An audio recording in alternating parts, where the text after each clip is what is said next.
Olá pessoal, tudo bem com vocês? Sejam muito bem-vindos ao meu canal. Eu sou a Ana Isabelle, como vocês já sabem, sou autora de ficção cristã e no vídeo de hoje nós vamos falar sobre algo muito importante. Nós vamos falar sobre a construção de personagens com conflitos espirituais reais, ok? Então, quando vocês me viram olhando um pouquinho aqui pro lado é porque eu estou com o meu roteiro aqui para me guiar neste vídeo. Tem muita coisa bacana para falar sobre esse assunto e antes de entrarmos nessa temática, eu gostaria de pedir que você deixe o seu like, se inscreva no meu canal, deixe também o seu comentário, porque isso vai me ajudar a continuar preparando, produzindo conteúdo aqui para o YouTube, certo? Então vamos lá.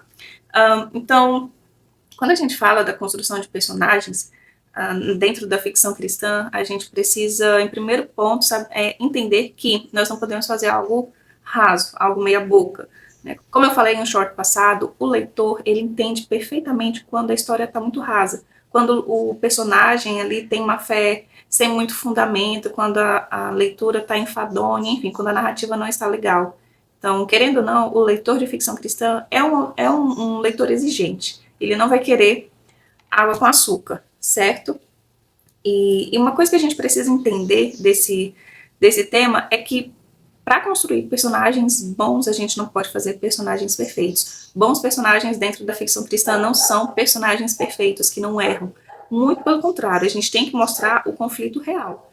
A gente precisa mostrar que os mesmos dilemas que uma pessoa do mundo, da nossa realidade, tem também ali dentro de um livro. Então, se a gente quer suavizar muito o negócio, não vai dar certo. E esse conflito espiritual, ele não é simplesmente pecar e se arrepender. A gente precisa aprofundar um pouco mais isso.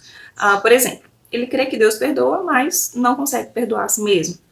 A gente precisa mostrar aqui que o personagem ele acredita em algo sobre Deus e tal, mas ele vive como se ele não acreditasse nisso. Então, quando ele não consegue se perdoar, ele não tem um modelo de Deus vívido em sua mente. Então ele acredita que algo sobre isso seja real, mas ele não consegue materializar isso na vida dele. E isso dá narrativa para muitas possibilidades, né? E outro exemplo muito importante é, ele acredita que Deus é soberano, mas ele vive tentando controlar tudo.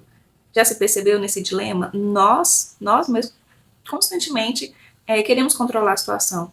Então, o que a gente precisa fazer nas nossas narrativas é colocar isso também dentro do personagem, certo?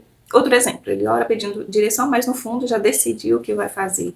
Então, quando a gente coloca isso dentro da narrativa, os conflitos, ele sabendo que aquilo está errado, mas mesmo assim agindo contra aquilo, ou pede a direção de Deus, mas ele não consegue aguardar, ou não consegue se desprender de que talvez a sua ideia não seja tão boa assim. Então, tudo isso vai gerar a famosa tensão narrativa, e é o que a gente realmente precisa para criar um personagem realmente profundo. No frigir dos ovos, conflito espiritual nada mais é do que a incoerência entre a fé declarada e a prática vivida. É nisso que a gente tem que pautar os nossos personagens. E isso é muito humano, muito real. Eu e você fazemos isso todos os dias. Então, quando a gente quer suavizar demais, quer fazer personagens perfeitos demais, a gente perde o conflito real do mundo. E automaticamente a gente vai criar algo narrativamente, literariamente, muito fraco. E agora a gente precisa partir para as raízes desse conflito. Onde que surgiu o conflito desse personagem? Talvez ele perdeu alguém e não conseguiu superar da forma que precisava. Talvez cresceu num ambiente religioso rígido. Esse cenário dá para ser criado muita coisa bacana. Muitos personagens com traumas religiosos grandiosíssimos e com muitos conflitos internos. E tudo isso vai mostrar para o teu leitor que o personagem ele tem conflitos reais, conflitos do dia a dia. Então, quando a gente dá essa raiz emocional para o personagem, ele vai deixar de ser superficial, ele vai se equiparar a mim e a você, e vai ficar muito mais fácil do teu leitor entender que essa é a realidade, e que isso não precisa ser diferente em um livro.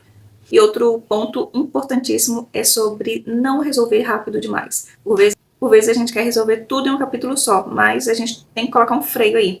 A transformação ela é um processo e a gente precisa mostrar esse personagem amadurecendo, entrando em choque ali com esse conflito sendo materializado de uma forma muito vívida na vida dele, e automaticamente esse conflito sendo apaziguado, só que isso não vai ocorrer em um capítulo só.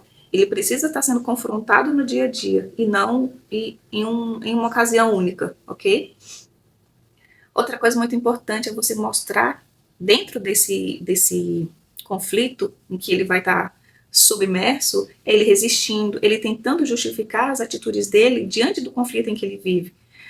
Tentar também fugir, né? Porque é algo que eu e você fazemos, né? A gente tenta fugir da realidade para a gente não ter que lidar com aquilo, sabe? Só que isso não diminui a fé. Na verdade, isso vai construir a jornada do teu personagem, é a famosa jornada do herói. Para todos os efeitos, precisamos ter a plena consciência de que Deus não trabalha no destino final do personagem, mas ele vai trabalhar no processo, é no dia a dia, são nos pequenos detalhes que Deus se mostra na nossa vida.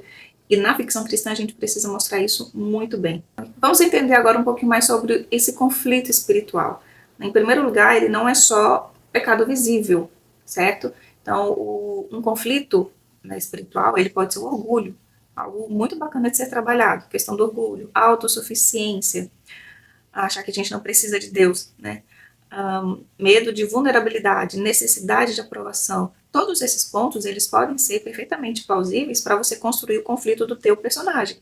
São coisas silenciosas, coisas ali do teu dia a dia que martelam a tua mente todos os dias, mas que não necessariamente sejam um pecado acariciado, talvez até seja, mas não necessariamente isso, entende? Cá entre nós, é muito mais interessante narrativamente a gente construir personagens que parecem fazer tudo certo, mas o seu coração, no seu íntimo, há desordem, há caos, não está alinhado, entende? É muito mais interessante narrativamente fazer isso do que você fazer alguém que está vivendo em rebeldia explícita. Há lugar para isso? Com certeza há. Mas isso você vai construir de uma outra forma. E sobre a redenção, né? A transformação completa do personagem, por assim dizer. Completa já seria um pouco complicado de determinar, porque todos nós, mesmo após sermos convertidos, estamos em constante transformação. Mas aqui dentro da sua história, o momento da virada não pode ser um momento mágico. Pum, virou uma chave na cabeça, tudo fez sentido, então é assim a partir de agora, eu sou um novo homem. Não, isso precisa ser constante, como a gente já conversou lá atrás. É preciso haver uma sequência de eventos que mostrem a transformação desse personagem até realmente chegar à redenção, dizer que ele está redimido. E quando o seu leitor se vê dentro da sua história, tudo vai fazer sentido, porque ele vai se identificar, ele vai se ver ali nos conflitos diários, no dia a dia, nos questionamentos dele. E é aí que a ficção cristã vai fazer sentido na vida dessa pessoa. Enfim, os personagens profundos não são aqueles que ficam falando de Deus o tempo todo, ou que falam mais de Deus no seu dia a dia, mas são aqueles que lutam, que resistem. E se você quer escrever ficção cristã forte com personagens profundos, comece pelo coração dos seus personagens, e não com um sermão que você quer transmitir. E eu vou ficando por aqui, muito obrigado por ficarem até este momento. Já peço para você deixar o seu like, deixe também um comentário se isso fez sentido na sua vida, me conta sobre algum personagem que você já escreveu, ou de algum livro que você já leu, em algum personagem te tocou profundamente. E é isso, pessoal, fiquem com Deus e até mais!